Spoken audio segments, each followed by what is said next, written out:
ઉત્તરીય પર્વતીય પ્રદેશમાં હાલ કાતિલ ઠંડીનો પ્રકોપ છે। ગગડતા પારાથી નદી નાળા બરફ થઈ ગયા છે। હિમાચલ પ્રદેશના મનાલી સહિત ઉપરવાસમાં ઠંડીનો પ્રકોપ વધ્યો છે। ખાણોમાં તાપમાન વધવાના કારણે ખીણની નદીઓ અને નાળાઓ થીજી જવા લાગ્યા।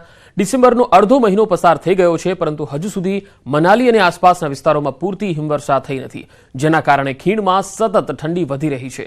તાજેતરમાં અટલ ટનલ, રોહતાંગ સહિત મનાલી અને આસપાસના વિસ્તારોમાં હવામાન બદલાયું હતું અને ત્યાં હળવી હિમવર્ષા થઈ હતી, જેના કારણે ખીણમાં ચાલી રહેલા દુષ્કાળમાંથી લોકોએ રાહતનો શ્વાસ લીધો। પરંતુ આ પછી ઠંડીમાં પણ એકાએક વધારો થયો। મનાલીમાં દરરોજ સવાર સાંજ તાપમાનમાં ઘટાડો જોવા મળ્યો છે, જેમાં રોહતાંગ, કોકસર વગેરેમાં તાપમાન વધવાને કારણે નદી નાળાઓમાં પણ પાણી જામવા લાગ્યું।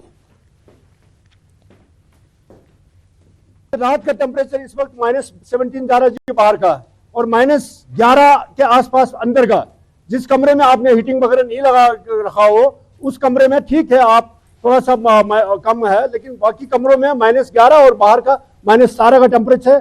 बाहर पानी के सारे जो जितने भी हमारे टूटियां हैं, नलके हैं, जो डायरेक्ट पानी आने का किचन में व्यवस्था है, वो बाथरूम से आने का, टैंकी से बाथरूम तक आने का, सारे पानी का जो है नालियां जो है, नलके जो है जम चुकी है। पिछले महीने से ही जमना स्टार्ट हो गया था, और अभी सामने देख सकते हैं आप, पीछे नदी जो नाले हैं वो जम चुके हैं पूरी तरह से, और चंद्रा रिवर भी थोड़ा पूरा साइड में जम रहा है। और हमारे जो घरों के नलके हैं जिससे हमारा गुजर बसर होता है, वो भी नलके भी जमने लगे हैं। એવી કાતિલ ઠંડી કે આખે આખો ધોધ જામી ગયો, ધોધ આખો બરફ થઈ ગયો। જમ્મુ કાશ્મીરના ગુલમર્ગની તળેટીમાં આવેલા દુરંગ ખાતેનો ધોધ શૂન્યથી નીચે તાપમાન વચ્ચે સંપૂર્ણપણે થીજી ગયો। આ ઠંડા ધોધને જોવા મોટી સંખ્યામાં પ્રવાસીઓ અહીં આવી રહ્યા છે।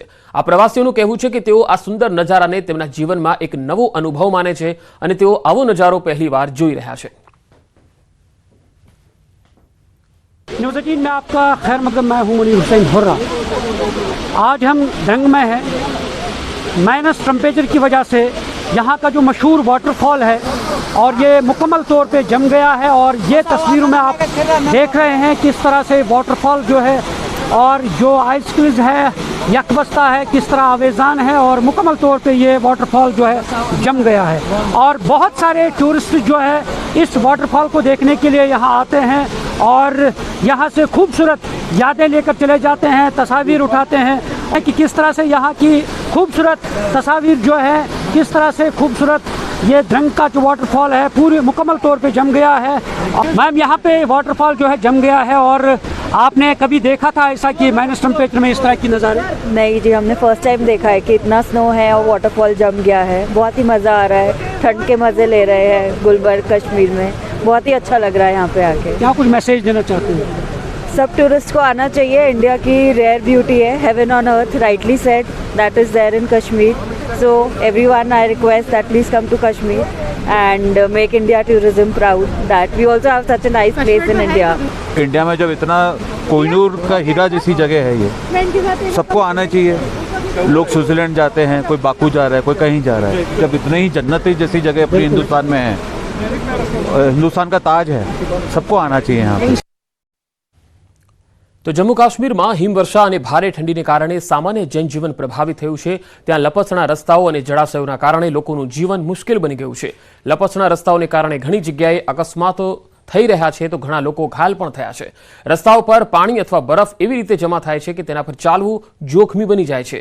આ તસવીરોમાં તમે જોઈ શકો છો કે કેવી રીતે વાહનો રસ્તા પર નાચતા જોવા મળે છે, ઢસડાતા જોવા મળે છે। લોકો પણ ખાસ કરી અને જે બાળકો નાના હોય છે એ પણ ચાલતી વખતે નાટકી રીતે પડી જાય છે। બરફમાં થોડા ડગલા ચાલવું પણ પહાડ પર જવા જેવું લાગી રહ્યું છે।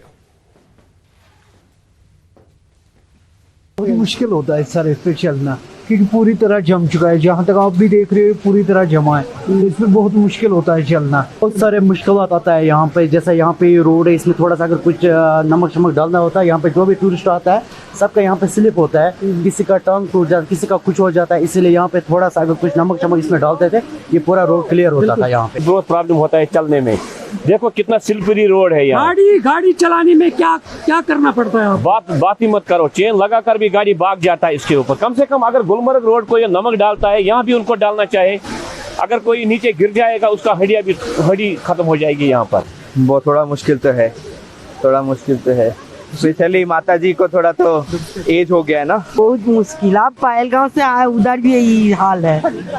एक दूसरे का हाथ पकड़कर सहारा बनना पड़ता है। ही बर्फबारी होती है तो हम एक एडवाइजरी इशू करते हैं जिसमें हम ये एंटी स्किड चेन्स गाड़ियों पे बांधना लाजमी करार देते हैं, जो इफ़ेक्टिवली मॉनिटर होता है पुलिस से, जम्मू कश्मीर पुलिस से और ट्रैफिक पुलिस से। हम यहाँ पे जो हमारे 2 एरियाज़ हैं, एक है गुलमर्ग और दूसरा द्रंग है, हम ये इंश्योर करते हैं कि किसी भी गाड़ी को एंटी स्किड चेन के बगैर वहाँ जाने नहीं दिया जाता है। મહેસાણામાં ઊંઝા એપીએમસી ચૂંટણીમાં મતદાન પહેલા ઊંઝા શહેર ભાજપ મહામંત્રીને પાર્ટીમાંથી સસ્પેન્ડ કરાયા. ઊંઝા એપીએમસી ચૂંટણીમાં મેન્ડેટનો અનાદર કરી ઉમેદવારી ચાલુ રાખવા બદલ સસ્પેન્ડ કરાયા. મહેસાણા જિલ્લા પ્રમુખ ગિરીશભાઈ રાજગોરે શહેર મહામંત્રી દીપકભાઈ જયંતિલાલ પટેલને સસ્પેન્ડ કરી દીધા. દીપકભાઈ પટેલે વેપારી વિભાગમાં ઉમેદવારી નોંધાવી છે.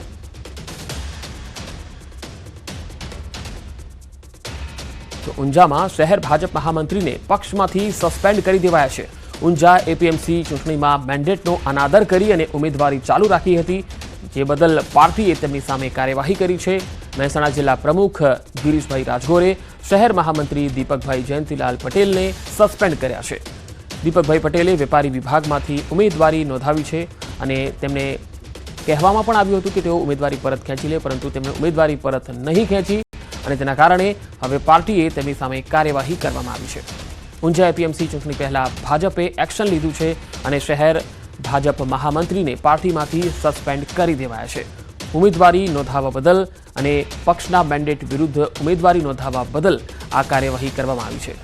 વધુ માહિતી સાથે મહેસાણાથી સંવાદદાતા કેતન પટેલ જોડાયા છે. કેતન, શહેર ભાજપના જે મહામંત્રી છે તેમને સસ્પેન્ડ કરાયા છે, તેમની સાથે કોઈ વાતચીત આપની થઈ શકી છે? પહેલી પ્રતિક્રિયા તેમની કોઈ આવી છે?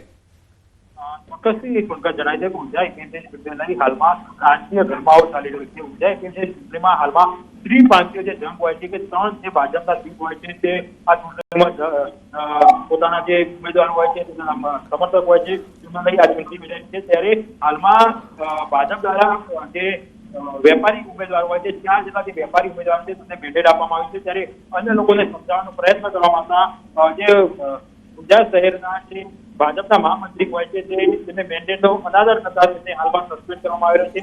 મહેસાણા જિલ્લા પ્રમુખ શ્રી રાજકોટ દ્વારા દીપકભાઈ જયંતિલાલ પટેલને હાલમાં સસ્પેન્ડ કરવામાં આવ્યો છે. ઉલ્લેખનીય છે કે દીપકભાઈ દ્વારા વેપારી જે બેઠક હોય છે તેમાં ઉમેદવારી નોંધાઈ હતી, પરંતુ ભાજપ દ્વારા મેન્ડેટ જાહેર કરવામાં આવતા આ મેન્ડેટનો અનાદર કરતા તેમને હાલમાં સસ્પેન્ડ કરવામાં આવ્યા છે. જી કેતન, આભાર માહિતી આપવા માટે.